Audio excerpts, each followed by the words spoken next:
Welcome to the inaugural edition of Roundtable Prime, hosted by DoubleLine CEO Jeffrey Gundlach. 6 thought leaders in today's financial markets will discuss their take on the economy and their outlook for the financial markets. Roundtable Prime will divide the discussion into 3 segments. This opening segment, first filmed January 6, 2020, covers the global macroeconomy. The roundtable guests, with decades in the financial markets, are recognized leaders in macroeconomic analysis, market research, and investment management. They bring together a broad array in different sectors of the financial markets, including government fixed income, credit, equities, real estate, and commodities. All have been sought after for their insights as speakers and as commentators in the financial media. And now, DoubleLine is pleased to introduce the honored guests of Roundtable Prime, our moderator and our host. Jeffrey Sherman will moderate today's discussions. Jeffrey Sherman is Deputy Chief Investment Officer of DoubleLine Capital and a portfolio manager of a number of DoubleLine's fixed income and derivatives-based strategies. He also hosts the Sherman Show podcast series, which has featured many of today's distinguished guests. Ed Hyman is chairman of Evercore ISI, where he heads the economic research team. For the past 44 years, Ed has been ranked by Institutional Investor Poll of Investors for Economics and ranked number 1 for 39 years. Ed Hyman is highly regarded for his origination of econometric modeling and real-time surveys to gain insight into the unfolding business and market cycles. James Bianco is president and macro strategist at Bianco Research, which he established with the aim of originating insights unencumbered by traditional Wall Street research. His commentaries address such diverse subjects as monetary policy, the intersection of markets and politics, fund flows, and asset allocation. Jeffrey Gundlach, host of Roundtable Prime, is founder and CEO of DoubleLine Capital, an investment manager with investment strategies in fixed income, equity, real estate, and commodities. In 2012, 2015, and 2016, he was named to Bloomberg Magazine's 50 Most Influential. In 2017, he was inducted into the FIA-SI Fixed Income Hall of Fame. Stephen Romick is a managing partner and portfolio manager at Los Angeles-based First Pacific Advisors. He is the founding portfolio manager of the FPA Crescent Fund, as well as other funds. Since 1993, FPA Crescent's goal has been to generate equity-like returns over the long term, take less risk than the market, and avoid permanent impairment of capital. Among other awards and nominations, he and his co-portfolio managers were named Morningstar's U.S. Allocation Fund Manager of the Year in 2013. Danielle DiMartino Booth is CEO and Chief Strategist for Quill Intelligence, a research and analytics firm whose commentary appears in the Daily Feather and the Weekly Quill. Prior to Quill, she served throughout the credit crisis as advisor to Richard Fisher, president of the Federal Reserve Bank of Dallas. She is author of Fed Up, an insider's take on why the Fed is bad for America. David Rosenberg is chief economist and strategist of Rosenberg Research and Associates, an economic consulting firm providing analysis and insights to help investors make well-informed decisions. Prior to founding the firm, he was chief economist and strategist at Gluskin Sheff and Associates. From 2002 to 2009, he held those positions at Merrill Lynch in New York, where he was consistently ranked in the Institutional Investor All-Star Analysis rankings. Jeffrey Sherman, Deputy Chief Investment Officer of DoubleLine, will now open the first of 3 segments of Roundtable Prime. All right, welcome everybody, and thanks for coming to our first annual Roundtable Prime hosted here at the DoubleLine headquarters in Los Angeles. I want to start off talking about the macroeconomic environment. And so I think we'd be remiss if we didn't start talking about central banks to start. And so we look back on 2019, it was characterized as a year in which there was coordinated easing really across the globe from central bankers, at least in the developed world. Some started with their easing policies, some had a continuation, some such as the Fed initiated a pivot from a hawkish stance to this easing stance. So let's start off and talk about 2020 and what that will hold. So maybe David, I'll start with you. What do you think is in the cards for the central banks? Let's start with the Fed, the ECB, perhaps the BOJ, and think about what will transpire in 2020. Well, it's a great question, and the way I would answer it is this. When you talked about the tightening cycle, it was really just one central bank, and it was the Fed. I mean, the ECB was on hold, and actually de facto easing policy through its balance sheet. The BOJ the same. I think that the Bank of England in the whole cycle raised rates once under Mark Carney. So it was really just about the Fed. When we're looking at what's going to happen in the coming year, I think all the central banks are going to remain extremely accommodative.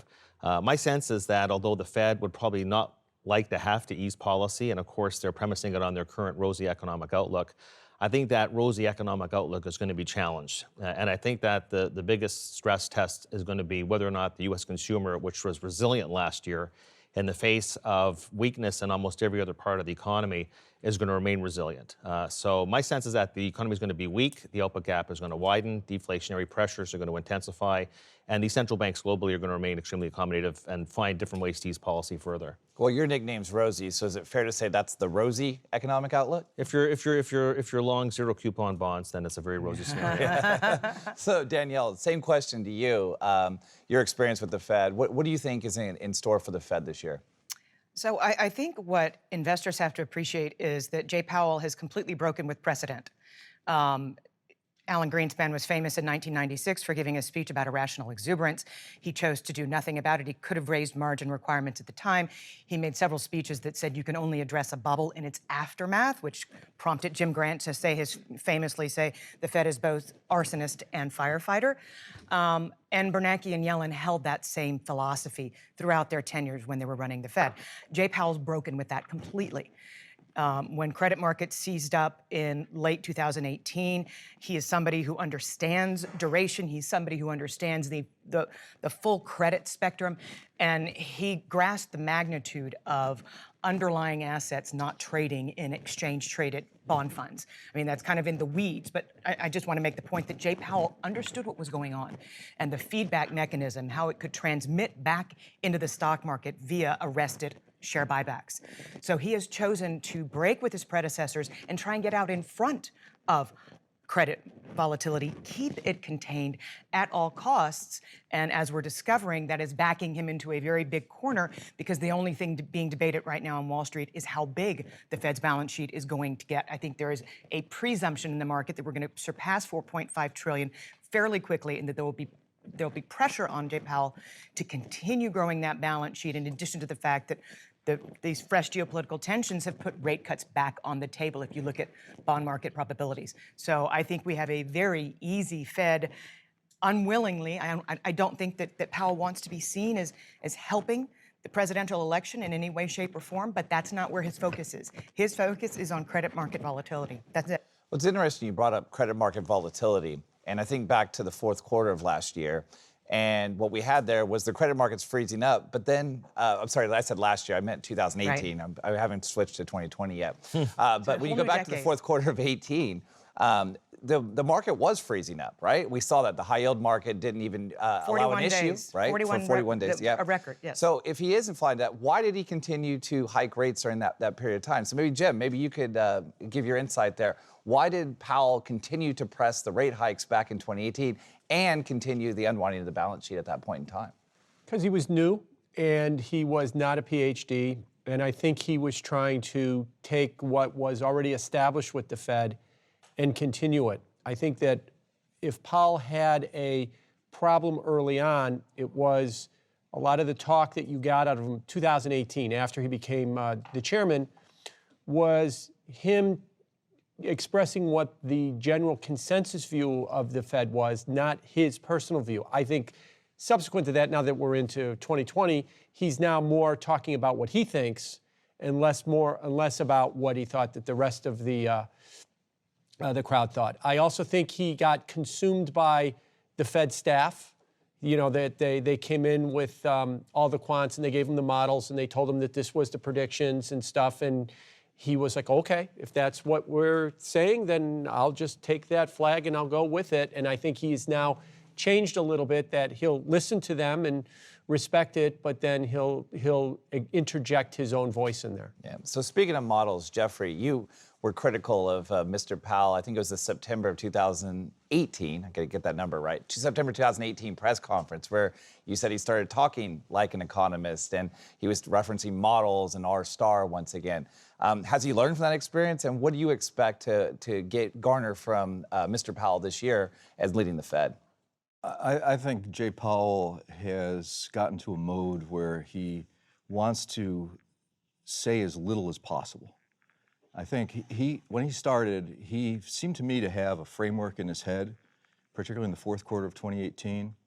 And the market was, by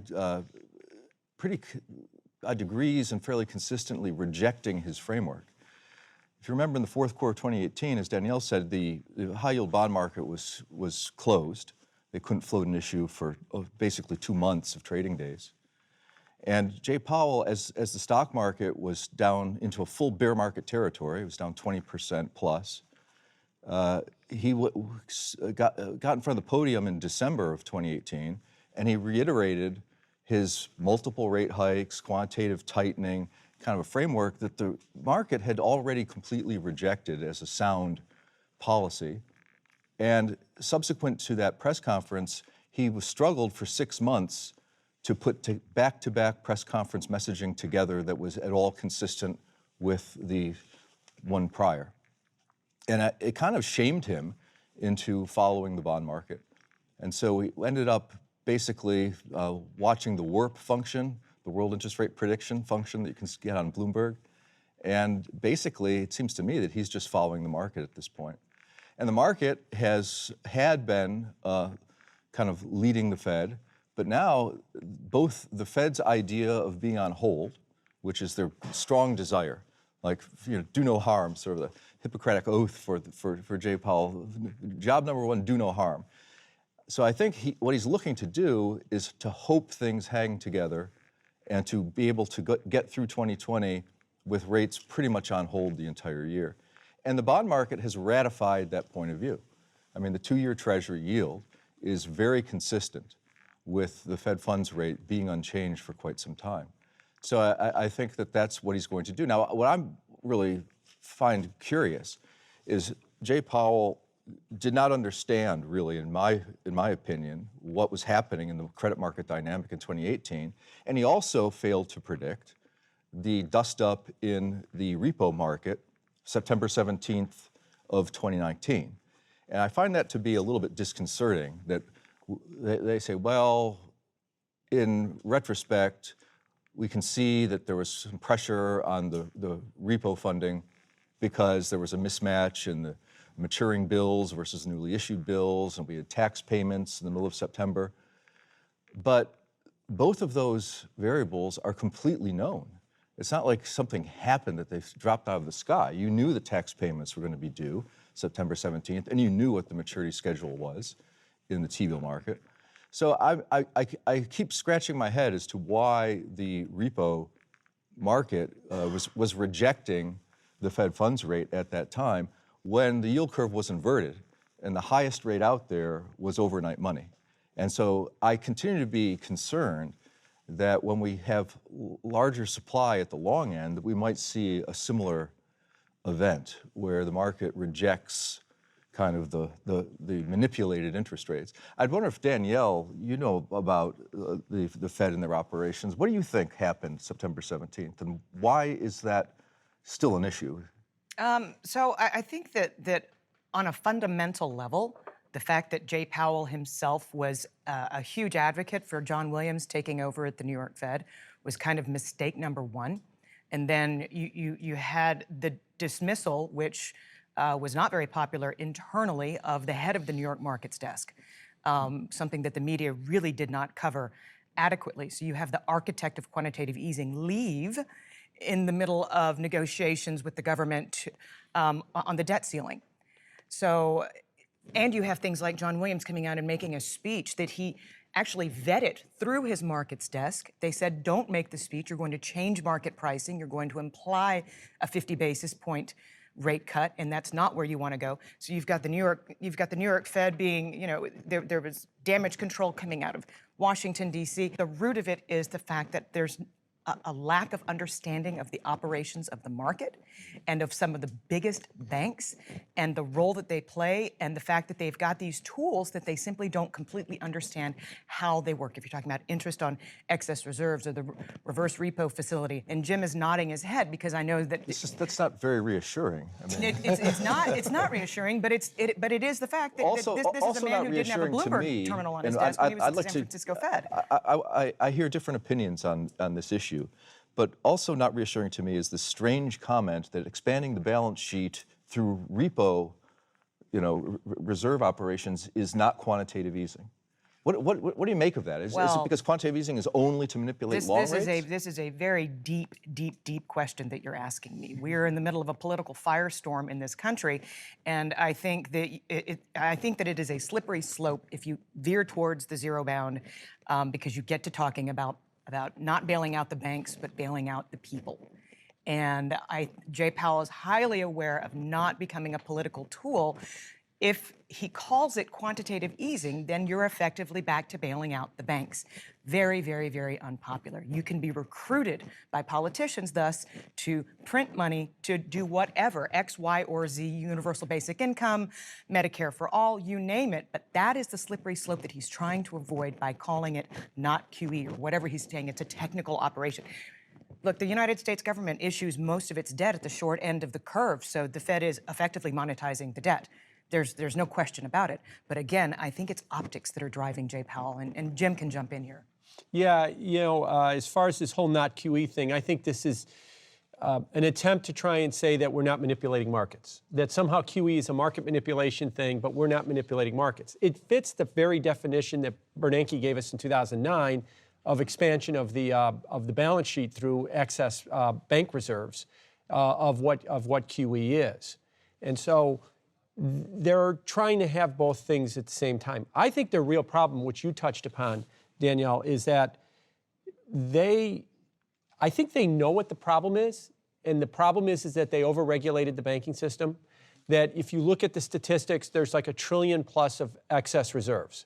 Well, that is effectively zero to negative, because we've put so many rules on the banks that while you have an excess reserve, you've got liquidity coverage rules, you've got high quality liquid asset rules, you've got Basel III rules, you've got, pretty soon we're gonna have net stable funding rules, we've got GSIB, systemically important bank rules, that you can't do anything with that money. And that's why the banks have been constricted. There was initially some talk by Quarles about, well, maybe we ought to back off on the rules. And then you had Liz Warren come out and say, don't you dare do that. And I quipped, they've already got one president pissed off at them. Let's start working on the next one before they even become president, getting mad at them. And then you had people like Alan Blinder and Sheila Bair just 2 weeks ago come out and say, don't back off on the rules. And so I think the Fed's problem is, okay, we overregulated the banking system, but nobody wants us to back off the rules. So how do we fix this if we don't back off the rules? And the answer is, we don't know. So we'll just keep throwing money at it every day, and with these repo schedules, and we'll go into next week, and we'll go into next week, and we'll figure it out somewhere else down the line. Because it's been 4 months. Right. Have we heard anything about a long-term solution to this? Nothing. And Nothing we're at whatsoever. a record $100 billion a month run rate. Levels of quantitative easing that were unheard of and unseen when we had QE3 running in the background at $85 billion a month. So this is the quietest rejection denial that I have ever seen at this institution where I used to call home. One thing that suggests that what they're doing is quantitative easing is the bloodless verdict of the bond market, where, ironically, against most people's intuition, when they do quantitative easing, long rates tend to rise. And it's happened every single time. And when they do quantitative tightening, strangely, long rates tend to fall. Your intuition would suggest probably the opposite. Well, if they're putting more bonds into the market with quantitative tightening, that's more supply. Shouldn't rates go up? And if they're doing quantitative easing, well, aren't they taking bonds out of the market? Shouldn't rates go down? But QE1, QE2, QE3, and whatever this is, QE4, I guess I would call it, exactly the opposite has happened every time. I mean, rates bottomed exactly when they started with this repo facility thing. The bottom in rates was in September, and the repo problem was September 17th.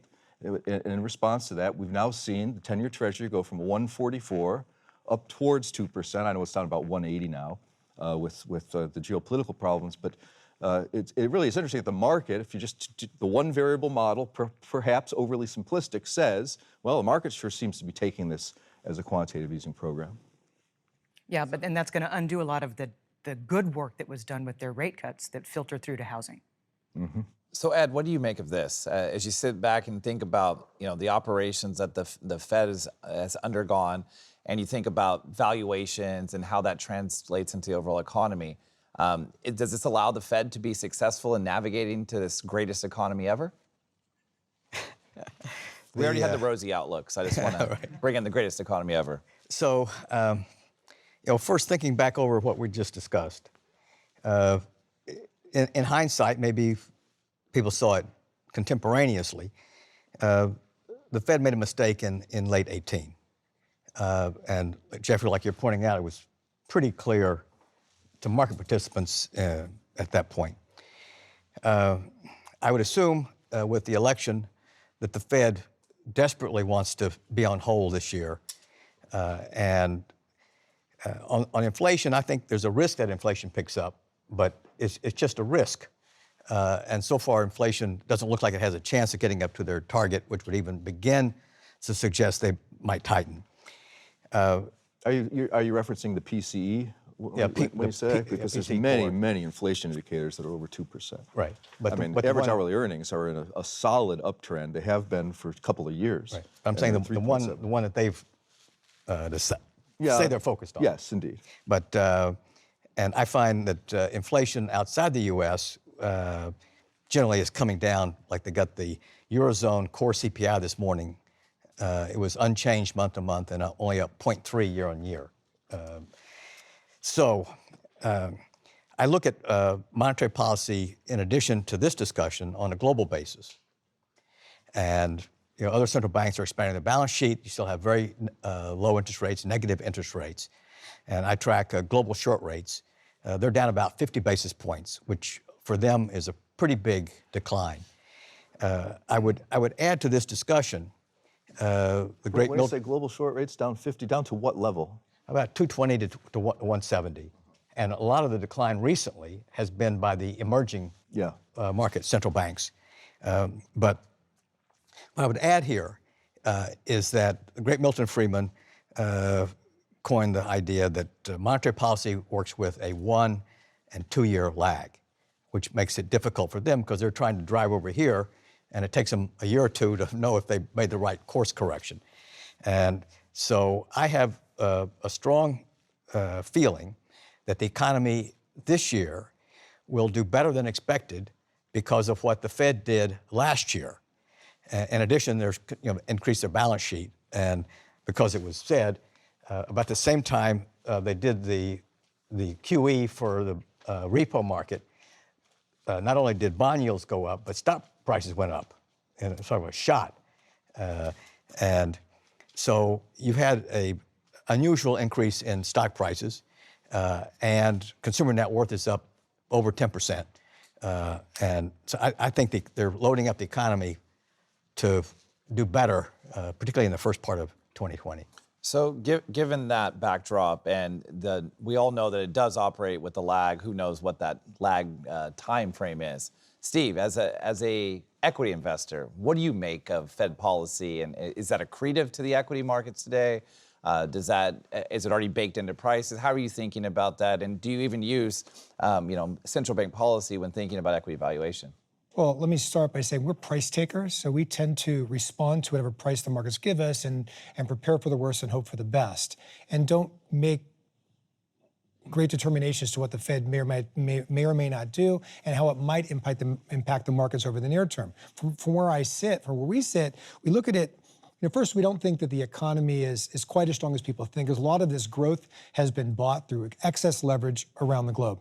I mean, you have sovereign leverage that's increased, state and local leverage, underfunded pension plans. You have corporate leverage.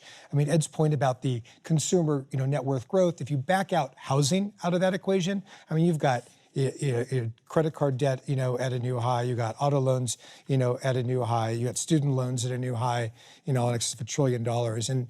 And it's scary. I mean, the average. You talk about the economy's doing and the benefit of rates and somewhat accommodative policies. You've got the average new car loan is now at 69 months. You're looking at recent, securitizations. The average used car loan is 63 months. And that's for a used car. It's already a few years old. So you're still going to own this car right? You're still going to own this car in it's going to be 8 or 9 years by the time that loan's paid off. So we look at this and look at a lot of this policy and have a little bit of, have great concern that there's a bunch of academics out there making these arguments that they hope will acclimatize into reality and betting trillions of dollars in the process. And I can't help but, fall back on playing Monopoly with my kids and look at the Monopoly instructions. It says that the bank can never go broke. The banker can, print, money as much as they want without any impact. And, we'll see if that's actually true. We believe there's going to be some impact in the future. I don't know how to opine as to when that might be. It was much easier for me a decade ago. We were dealing with a subprime crisis, and we had a lot of debt that had to be refinanced, both at the individual level, housing that was, you had teaser rates that had to reset at a higher level. You had corporations that had to refinance. So we're sitting in a place. I didn't mention the corporate leverage, before when I was going through my litany of leverage. We can come back to that later. So I don't know what keeps us all moving forward. I don't know what growth will mean. I do know that as an equity investor, given how the markets have run, it doesn't seem like a lot of this risk is discounted in the market, or any of it. Yeah. So let's transition real quick across the pond. So the ECB still has, an extreme policy at the negative 50 basis points. We saw the Reichsbank a couple weeks ago get off of negative rates, got back to zero. I see you cheering there, Danielle. Go Sweden. Yeah, go Sweden. That's where the Reichsbank is. And so I think as we think about it, is there a chance for the ECB to reverse course? They're mired in QE. They have this negative 50 basis point rate. They are the policy setters, really. For the negative yielding market. They're the poster child there. Do they ever get off this? Is 2020 the year? Is there some semblance of fiscal policy coming to help rescue there? Or is it just going to be more of the same, hoping that this bad policy, as in my opinion, continues just to work itself out? So maybe, Dave, you can start with that. Okay. Well, look, I think that hopes of there being some sort of fiscal response that's really going to spin the dial. I put extremely low odds on that happening. And we just finished talking about how the world is awash in debt right now. So somehow we're going to throw more government debt at a time when the credit multiplier globally has never been as weak as it is today. I think that actually the answer for the global economy is at some point we have to go through, we could talk about this later, a global debt default. The problem is that there's too much debt, and adding more to it is not going to help. Okay, I'm from Canada. I'll use an example. In Canada, we tried massive deficit finance in Canada under the Trudeau regime. The Canadian economy right now, in real per capita terms, is actually declining. Okay, so that's not the answer. I'll just go back to what Ed said earlier. Inflation. I mean, what is finally the central bank's mandate? Okay, they are moving further and further in the euro area from their inflation goal. They have structural problems on the supply side, that much is true, but they have a chronic deficiency of demand. And part of that is because they have a dysfunctional banking system throughout. And I'm sure negative rates aren't helping, but the reality is that the European banks never recapitalized, never nearly stress tested to the extent that they did in the United States. And it's not as if things in the US were great this cycle, but the US is the best house in a bad neighborhood because the banks are in better shape. They're not in better shape in Europe. So how are you going to get a normal credit channel going to facilitate aggregate demand growth? So the truth is always in the price. What we know is that inflation is falling, and now 30 basis points, as per what Ed said earlier, from slipping in outright deflation. So I'm not going to say that negative interest rates, which carries with it all sorts of pernicious effects, but will they have to do more non-conventional? Will they have to get more aggressive, say, on QE? I mean, what else can the central banks really do? Ultimately, I think that if they can restore banking sector integrity, quality of capital, that'll help out the European growth. But outside of that, what else can the ECB really do except more QE? Yeah, well, I did read an IMF paper over the summer where they were talking, I think the title was something along the lines of enabling deeply negative interest rates in the next recession. And I think I walked over to your desk, Jeffrey, and you're like, aren't we already deeply negative? But the premise there was that you need to go to negative 400, negative 450, 500 basis points in the next recession. Is that plausible? And what are the ramifications? So I think this is a Jim/Danielle question here. I'll start. You can't go to negative 500, and I'll tell you why you can't go to negative 500. First of all, when you go negative interest rates, something like $2.4 trillion of deposits in Germany right now, only 25% of them are being assessed a negative interest rate, and those are usually deposits of over 300,000 euros. The reason that they go that way, the reason they've gone that route is if you have 300,000 euros in the bank, you're not going to take it out and put it under your mattress. Right. If you have 2,000 euros in the bank, you might. So you're putting the bank structurally at a loss position. They're going to have a negative funding cost that they cannot pass along, so they are guaranteed a loss. You go minus 500, you're going to basically drive them all out of business, is what you're going to want. Or if you unleash the caps and allow them to start assessing severe negative interest rates on their deposit bases, then you're going to have a revolution in the streets that the banks are taking my money. They're taking my money in a serious way. So I don't see how they can do that. Now, they could do a sleight of hand, which is sort of what Draghi proposed right at the end of September, where they went to tiering. And what tiering is that we're going to go minus 50, which is what they did, but then we're going to allow some banks to be exempted from the negative rate and be effectively allowed a zero rate. And so that's the sleight of hand they could do. The reason that it's going to be hard for them, though, in general, to get off of negative rates is, you used a Hippocratic Oath a minute ago. They are like a doctor that they can never give up on the patient. You never want a doctor who's going to say, I've done all I can, just go over in the corner and die. I'm sorry, I can't do anything more for you. They will keep trying and keep trying and keep trying. So they can never say, well, the European economy's poor and we've tried negative rates and that's it, good luck, and see how it goes. So they'll keep trying and they'll keep trying and they'll keep trying. And that's where that sleight of hand with depository could possibly come in. But that's not really helping the problem right now. So I just can't see how they can go to that degree of negative, especially with the dislocations that they would create in the banking system. It would be too much. It's actually fascinating. The study that you bring up was the first paper presented after Powell did his pirouette at a Chicago Fed conference, which was right after Neiman Marcus paper priced and crashed the next day, and junk bond issuance shut down for a week. So that was very late in the summer, and literally a few days later, Powell said, what did he say instead of effective lower bound was replaced, and the verbiage changed. But I digress. Instead of zero, he went to effective. I think that the problem that the ECB faces is that India is not ready, and I'm not trying to be cryptic, but it's not and I'm speaking in reference to Germany being this exporting powerhouse. You cannot re-urbanize China. And this is not just a shift from the internal combustion engine to electric vehicles. It's beyond that. It is a matter of that you've got this massive population that has been brought up and is largely purchasing price parity middle class now in China, but they're kind of saturated. So you cannot generate at the margin the level of demand needed. We have fresh data out that shows that manufacturing is at a 23-year low.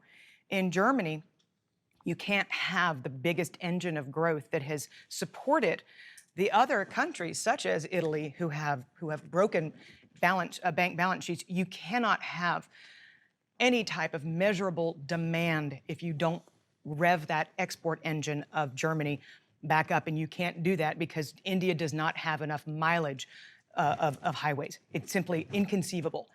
India's trying, but again, this was a secular blowout move in the global auto sector that benefited half of Cadillac sales were in China. You cannot re-engineer that anytime soon. So if Lagarde is looking for underlying demand growth, good luck with her demographics, good luck with her banking system, and good luck with what's going on with Germany's exports. So Jeffrey, let's play a game here. Let's put you in charge of the ECB.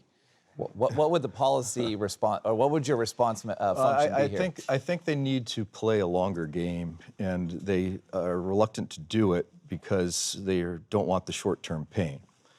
I think one of the most telling charts that central bankers should be looking at is the performance of the banking sectors in the United States, Europe, and Japan going back for a long time. Now, Japan was the first zero interest rate place and negative interest rate place.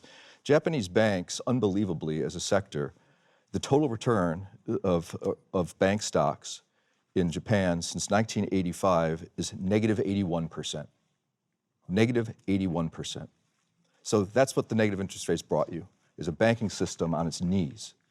In Europe, we had interest rates that paralleled the United States into the financial crisis, basically. And the banking sector in the United States and in Europe performed almost identically from 1995 into the crisis. Since they went negative and started these policies in the ECB, the US banking index is back to its highs. So there's no change in the banking index from its peak in 2007. The European banking system is down by about 90% over that time period, and it's basically still at its low. And so the obvious message is that these interest rates, and you would think almost an economics 101 student would understand this, that you are forcing a bankruptcy situation on these banking systems with negative interest rates. I met with a fellow who runs a big Swiss insurance company, and he said, my life is a living hell because our definition of success is stretching out the timeline to the assured bankruptcy that we are facing, as long as these interest rates are negative. So I think what you need to do is get off of these policies that you think are helping you for the present calendar year, because you know that they're fatal in the long run. And there's a metaphor that we're living with in the United States, which is our debt situation, where it's sort of like, well, it hasn't been a problem so far, so it'll never be a problem. That's become something of a mantra.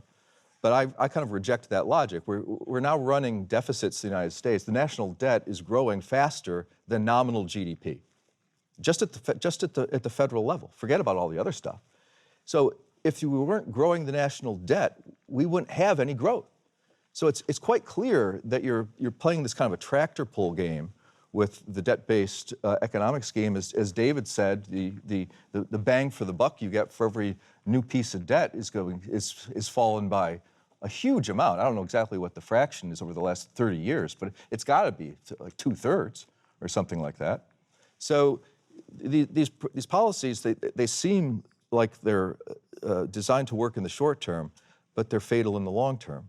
So I think you have to get off of them. I remember I did a little conference where I was with Jim Grant, and somebody said, "What if you were the chairman of the Fed, what would you do?" And he said, "I would shut the Fed down." And that's kind of what I feel about the ECB. What would I do if I had the ECB? I would completely try to rejigger, but obviously the political winds are not very supportive of that type of dramatic action. Right. So you'd mentioned only Paul Volcker really did that kind of a thing. Can I add an addendum to what Jeff was talking about? You're right. If you look at Japan, who's done the most QE the longest, their banks have done the worst. Then after the financial crisis, Europe went heavily into QE and negative rates, and they've struggled. The US only did QE and then stopped, and we went back to our highs. My addendum is, if you look at Australia and Canada, which have never done QE, have never engaged in negative rates, their bank stock indexes are way through their old highs from 2007, and they've been performing in line with what you would expect stock markets to perform. So the further you get away from QE, the better the banking system seems to be, and at the top would probably be the Australian banking system right now. They've got nowhere near what we're talking about, and their banks are doing much, much better, orders of magnitude better than everybody else. Yeah. So you mentioned the amount of debt, and it seems to be coordinated globally, that it's just spending, these big deficits. So, Ed, what do you think about the unconventional policy of, let's say, modern monetary theory, as people call it these days, where the deficits haven't mattered, so they won't matter going forward? How do you interpret that, and is that tenable even in the medium term? So the MMT, it's not modern. It's not a theory, monetary theory, and it's at least money, right? They at least got the one of the M's, right? So I should add in here that China has cut their RRR rate by 500 basis points, and they're going to. I think that includes they're going to cut 100 this month. 150 they've already announced, and there'll be another 50. My view of all these things is that they will come home to roost when we get inflation and significantly higher interest rates. So I know timing is everything. I'm just saying I don't want to. I don't want to go off too early because I think that there's still a lot of room. We mentioned Australia. I'm sure you're not making this point, but Australia hasn't had a recession in 28 years. Right. And I travel constantly. They did that without QE at negative rates too. We were going 28 years without a recession. They also kind of had a small thing called China where they had the most resources in the world they were delivering there, but fair enough. Right. So I travel constantly, and I'm always struck with how well local economies are doing. So I flew in here yesterday, looking down at Los Angeles, just going, wow, look at that place. And I don't know if you would disagree, Stephen or Jeffrey, but Los Angeles looks pretty strong. And David and I were talking about Toronto a second ago. He says a new growth spurt.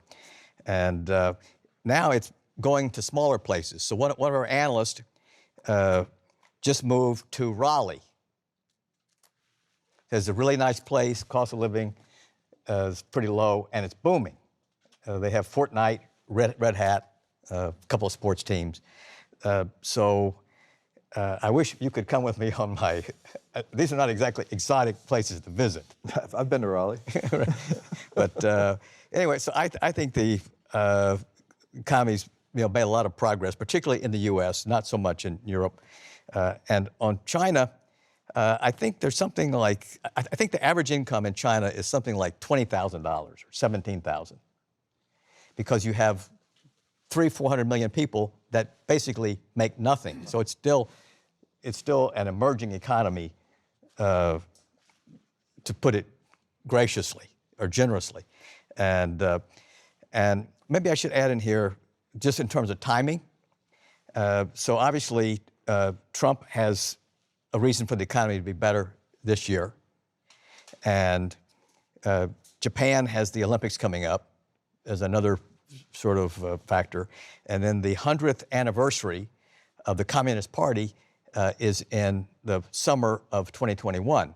So Xi would like to move into that, on a favorable note. So you have three people that are, in terms of what you guys are talking about, they're kicking the can down the road pretty hard.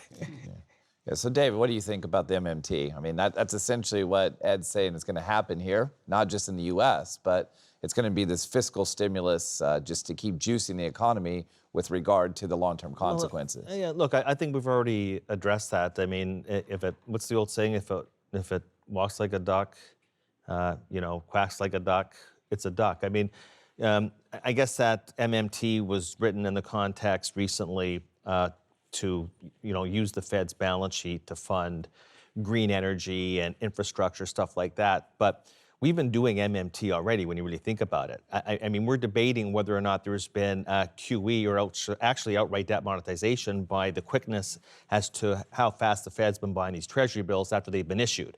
So I guess if you're not buying it from the primary market and you're waiting 10 seconds to buy it in the secondary market, well, all of a sudden it's not debt monetization. Look, we've been in MMT for a long time. We've also been doing universal basic income, just not universal. We've been doing basic income for 50 years. Yeah. Kinds of Yeah, so anyway, to me, it's a moot point.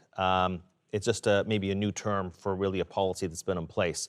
The one thing that I want to just mention, and probably maybe the biggest difference I have with Ed, is on the view on inflation. That's why we have you on the opposite ends here. Well, because, it's nothing like watching a couple of economists get into a mud fight, right?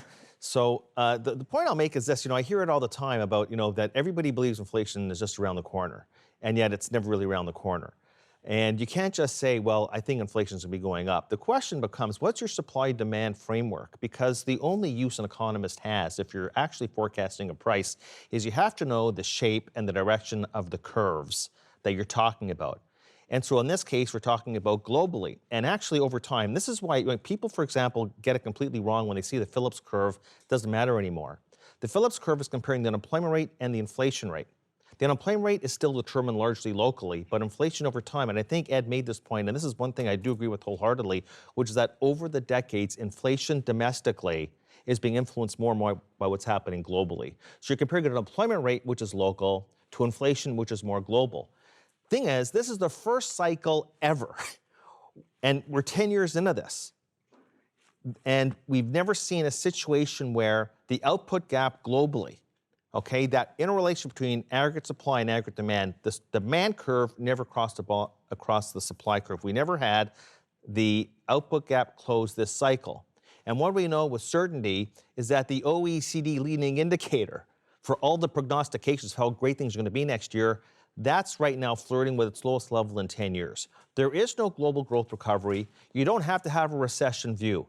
Growth is going to slow below potential at a time when the output gap never closed globally, and that is going to foster an ongoing disinflationary environment at a time when we peak this cycle at inflation at a record low. I'm looking at the United States, for example. The peak in core inflation, we hit a double peak, and I'm looking at core CPI, okay? 2.4%. Are you kidding me? Back when I was at Merrill, back in 2006, 2007, we peaked at 2.9. And I was saying back then, there was the lowest cyclical peak since we're watching the Beverly Hillbillies in the 1950s. That was the lowest cyclical peak since that time period. We've never peaked at 2.4 in any cycle since the 1930s. That was the peak, and the New York Fed leading inflation index started rolling over, 3 months before bond yields peaked last year. So we peaked at the lowest level of core inflation on record, despite 7 years of free money, repeated rounds of QE, a stock market that went up fivefold, 3.5% unemployment. And let's throw on cost push from tariffs. And as Billy Joel would say, that's all you get for your money. We peaked at 2.4 and we rolled over. And so where are you going from here? And actually, if you read the FOMC minutes that just came out on Friday, there was a few participants concerned about financial imbalances. But when it said several, or it said many, or it just said participants, they are concerned about inflation going even further below target, and inflation expectations remaining frustratingly low. And we can always talk about, why should they care about where inflation is, as long as it's positive, it's not negative. But of course, when you're talking about the debts where they are right now globally, you fall into an outright deflationary environment. You don't need to have rates go up. Inflation goes down, and that impairs the debt servicing capacity, and that's when you're going to get into a fallen angel situation here and abroad over the course of the next couple of years. That realization is probably what motivated Jay Powell to give what I think was the quote of the year for 2019 in late October. And it got some press coverage, but I don't think nearly enough. And the quote is, "I think we would need to see a really significant move up in inflation that's persistent before we even consider raising rates to address inflation concerns." That is just pregnant with information, because it obviously suggests that even though core CPI has gone above the 2%, that there's something in the room that is disconcerting to the Fed's framework of looking at the inflation picture. Right. Well, the core CPI is above 2. But I think actually the best indicator, and this is for the people that think that, the government statisticians are with their imputations, are skewing the numbers lower. If you actually go to my favorite indicator, which is the market-based core PC deflator, which actually, because so much financial services, health services, imputed rents, actually the market-based core, which about 3 months ago was running at 1.7, is down to 1.4. And that's actually a great leading indicator for where the overall underlying inflation is going to be going in the next little while. But I think it's, as you said, because, look, you make your living. I mean, I'm an economist. We're all economists here. You're a market maker. That information that Powell gave you means that policy is completely asymmetrical, that they are way more likely to be cutting rates and going back to the lower bound than they're going to raise rates. I absolutely agree with you, and that's why it's so confounding as to how the framework, this kind of idea framework, changed over the past 13 months, because he was asymmetric the other way 13 months ago. What's changed? Well, I have an answer to that, and I'll keep this short. But part of the conversation we had before. When he came in January 2018 at his confirmation hearing in the Senate, first thing he said is, we've been patient in raising rates, now we have to normalize. And the first thing the Fed did at his first meeting was they raised, collectively, their estimate of the neutral funds rate, and they ultimately went from 2 3/4 to 3. Oh, now they're down to 2.5, and they're going to be going even lower. That's funny, right? We have to normalize interest rates. But what does that even mean? What is the normal interest rate in a completely abnormal economic recovery? Right. And so what he found out firsthand was that normalizing interest rates in an abnormal economic recovery is no easy task. I think that where his fundamental mistake was from not so much a markets, but a macroeconomic standpoint, was they did a whole rethink. And this is, again, I think that it was either Evans or Williams said this over the weekend. The whole rethink has been, where is this unobservable neutral or normal interest rate? Because what they figured out is that it ain't 3%, and it ain't even 2.5. The R and it star. might be the R star, and the nominal R star, by the way, might be as low as 1%, and there's still 50 basis points above that. There's real parallelism between that and the political environment, really. I mean, it's sort of like, we got to get interest rates back to normal. Normalize means normal, but it's not normal. I mean, we don't know what normal is, and so now we have candidates that are still kicking from the establishment in the mainstream, like Joe Biden, saying what we need to do is get back to normal politics. But normal politics just means reactionary types of nostalgia, right? There isn't anything normal in the world, ever, let alone when you have all of this shifting, power structure in the geopolitical economy and inner workings of nations. So it's strange how people cling to this notion that the genie can go back in the bottle. Well, I think the one person's name who's not been mentioned yet is Rich Clarida. And Jim would probably agree with me, but I think Rich Clarida was determined to have a 1995-1998 episode where they were able to put the genie back in the bottle for a little while longer, inflating the biggest stock market bubble in U.S. history. But I think that part of Powell's adamance, part of why he is so insistent, is because he's determined for this to be the mid-cycle adjustment that he said it was going to be, and that just means more QE. But if it's Jeffrey, mid-cycle adjustment, go ahead. Could I talk about inflation for a second? Dave, I don't want you to get off on this inflation with me, because I am trying to turn bearish. I want to turn bearish so badly. You got a good crowd. Huh? You got a good crowd around you. I might turn bullish when you turn bearish. So. Maybe we got to maintain these bookends, right? So, I've been writing that inflation is the biggest risk this year, which I do think. I'm also aware that a lot of the inflation measures are already above 2. But try as much as I can, I really have a hard time going there. They have a lot of measures of inflation, one of which is a survey of consumers about inflation expectations, which cuts through a lot of things about your basket and whether you're paying a lot for school or health care, and that's making new lows all the time. It's what people see, inflation coming down. So I'm trying to see inflation go up, but it's hard. And I grew up really thinking the world of Milton Friedman. And I never had a chance to ask him, how do you know if excess money creates excess demand or excess supply? And now I'm thinking that excess money, easy money, is creating excess supply. They build buildings, new cars, new airplanes, and it's actually become slightly deflationary. Now, I will say, Jeff, I turn it back to you, I will say that I've studied the big mega bull markets, say like the 20s. 1925 to 1929, inflation was 0 every year. And so a little bit like now, the Fed keeps trying to create inflation. They're not able to, so they create an inflation in the S&P or asset bubbles. Maybe art prices or house prices, but anything but price of goods and services. That certainly seems to be the case. I mean, I think one of the reasons that consumers that are surveyed have sort of record low inflation expectations is they haven't experienced any. I mean, you know, you pay your bills every month, and when's the last time you had a bill that really went up? I mean, But I will say that there was a period where every conversation, as a practitioner, would be that inflation is a lot worse than the CPI numbers. Inflation's not 5, it's 10. How about your parking bill, your school, your health care? Yeah. That doesn't come up anymore because people have not seen much inflation. Maybe for a while. School probably has had pretty big inflation. Right, particularly Dartmouth. But That's private. that number that you, I mean, that was the University of Michigan, which is about a 70-year series.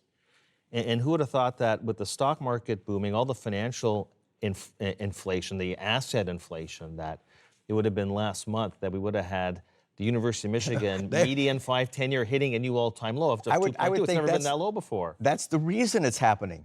You have no inflation, so central banks keep pumping, and they're getting an asset bubble. But you know what's interesting, once again, and actually if you modeled this out, I mean, I mentioned the output gap before because you have to have a supply-demand framework. But inflation expectations are arguably, statistically, the biggest driving factor for future inflation. And I'd say that that was all over the FOMC minutes that came out on Friday. And here you have, for whatever reason, and yeah, it's interesting because, you know, since early October when the Fed did this new round of quantitative easing, let's go to the bellwether M2 measure of money has ballooned at a 12% annual rate, 12%. Yes. And yet, what's interesting is that when you go to the bank lending data, C&I loans have contracted at a 2% annual rate. So we have a big dichotomy here between what's happening, say, in the real economy and what's happening, again, in the financial economy, because, of course, that excess liquidity has found itself, what do you know, in the stock market. So I think that that's actually, you know, something that we also have to consider is this, in the inflation, is what does that credit contraction mean? And it's part of the, when you talk about Milton Friedman, which is really the Fisherian identity, MV equals PY. And you can have all the money supply growth in the world, but if the velocity of money is going down, and actually velocity of money year over year is collapsing, and actually the level of M2 velocity hit a new all-time low last month. So you can create all the money in the world and stash it in the garage, but if it doesn't turn over, you don't get any inflation. And the big story in the inflation is the velocity is contracting right now at an alarming rate over the course of the past few months. Yeah, somehow that seems to tie into Jim's statement about the overregulation of banks. Yeah, it really does. I was just sitting here thinking, and I wanted to throw out a question at the end points here. The Amazon effect, technology, the change in business plans, disruptive businesses.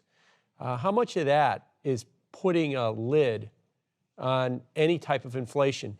The ability to substitute right now in the economy, I think, is unparalleled. You got a Chinese supplier and you're unhappy with your Chinese supplier, quick Google search and a Skype call, and it doesn't cost you a penny, and you're well on your way to getting a Vietnam supplier.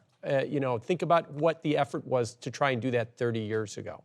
So, Ed, is technology really a driving force behind holding this down? Are we changing business models that are just making it almost impossible to raise prices? So this has been going on for about 20 years. And we haven't had inflation for about 20 years. That's what I'm talking about. Yeah. And so one factor is technology. Another factor is globalization. Another factor is intense competition. And those things, depending on the industry, have been holding back inflation. And as a sidebar, I think that easy money is intensifying intense competition. Yes. Because you can build a building, new cars. Companies that should be out of business, there was not free money, are producing stuff. you've created zombie companies. And I Jim mean, does a great there's- job of tracking the exact percentage Yeah. of So- zombie companies out there, and it's at a record high. So I don't want to get into sophistry, but there's the Marshallian K. You talk about velocity. Say it's really bad, it's going down. The Marshallian K says that if money growth is faster than the economy, that money growth has to go somewhere. You go into paintings, houses, stock market. Stock market. And so, whereas I'm a contrarian at heart. And declining velocity to me is like the best thing there is because there's money left over for financial assets. Now, if you're unemployed, scratch this conversation. Not so good, yeah, not so good. You want the economy to grow faster. Yeah. But we're in a situation, and I'd forgotten about this to mention for us that the money supply has accelerated so much just recently. And economy may be picking up some, whether it is or not, it's not growing 12% or 7 or whatever. Or 5. Yeah. So I think from here we want to take this discussion into the implications for markets. So we've been talking about central banks and kind of the broad macroeconomic picture. Before we do that, let's take a break.